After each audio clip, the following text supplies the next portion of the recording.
come back with 13 laps to go. Ricky Craven fading from the lead group. The second pack has caught Matt Kenseth. Brett Bodine is in the Daytona 500 with that pass. And Kyle Petty loses 2 spots. Brett Bodine gets by. Bill Elliott gets by. Just when we thought that Kyle in the 45 was going to catch the 17, he picked up that push off the second corner, I think, and had to back off the gas, which allowed those other 2 cars to get by. Marty, what's going on with Kyle? What's he saying? Kyle is really struggling with a very tight race car, Benny, and they have been in this situation before. You heard him in the pre-race. The last 7 Daytona 500s, he's had to race his way in. In 5 of those races, he's gotten the transfer spot on the last lap. Wow. Drama starting to build. Right now, Kyle, Craven, and Benson, those 3 cars are out. Brett Bodine has the last transfer spot into the Daytona 500, and he's 2 ahead of them. Dave, what's happening with Ricky Craven? He's falling back all of a sudden. Benny, his car is going very, very tight. It will not turn going into the corners, just wants to push up the racetrack, and that's why he's suddenly losing spots. When we say tight, the driver goes in the corner and turns that car left, but it doesn't want to go left. It continues going straight. That's what we call pushing or tight.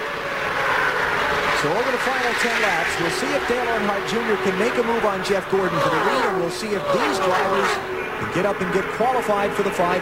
Kyle Petty, 27th on time, 42nd on points. I don't know. Anxious moments, and he knows.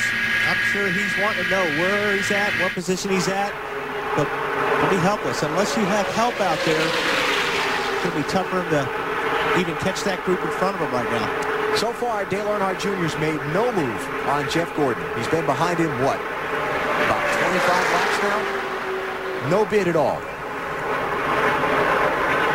Let's mention that Jimmy Johnson ducked onto pit road for a green flag stop a minute ago.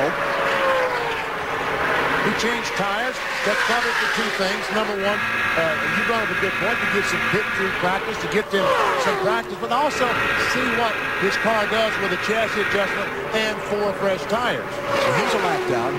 Jeffrey Bodine has been caught and put a lap down also. The numbers, the gap on the bottom of the screen, that's the interval from Brett Bodine, who's got the last transfer spot, to Bill Elliott, who's 1 out of the 500. You see it on the track. You see it on the stopwatch. You see, that's 0.14 of a second. And the difference in the pole position on Saturday afternoon between Jimmy Johnson and Kevin Harvick was 16/1000ths of a second. Marty, straighten us out on what Jimmy Johnson's team did with that pit stop. Well, actually what happened, Alan, is they started to develop a tire rub on the left front tire. So they came in, changed tires. They did make a chassis adjustment, and they're kind of perplexed as to why that rub developed later in the race. That's something they'll try to figure out in practice tomorrow. Okay, here we go. Again, Johnson will start on the pole for the Daytona 500 unless somehow he crashes that car in final practice on Saturday. But right now, he's a lap down, 2 laps down, check that, back in 26th place.